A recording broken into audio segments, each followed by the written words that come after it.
Welcome to गाउँको ब्लगमा guys. आज अलि ढिलो भयो भिडियो बनाउनलाई हेर्नुहोस्। गाइस आज यहाँ आएर कुरा गर्न पाउँदा निकै राम्रो लागिरहेको छ। हेर्नुहोस् सुन्दरता। गाइस तपाईहरुलाई गाउँको ब्लग कस्तो लाग्छ कमेन्ट गर्नु होला। धेरै जनाले कमेन्ट गर्नुहुन्छ गाउँको ब्लग अलि लामो बनाउनु भन्नुहुन्छ, कोसिस गर्नेछु।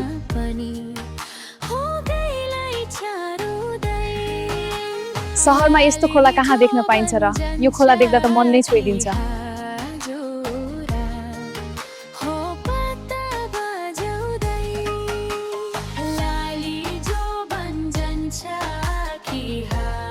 यहाँ बिस्तारै हिँड्दा मन अझ हल्का महसुस हुन्छ, जस्तो कि प्रकृतिसँगै म पनि बग्दैछु। गाइस तपाईहरुलाई गाउँको ब्लग कस्तो लाग्छ कमेन्ट गर्नु होला।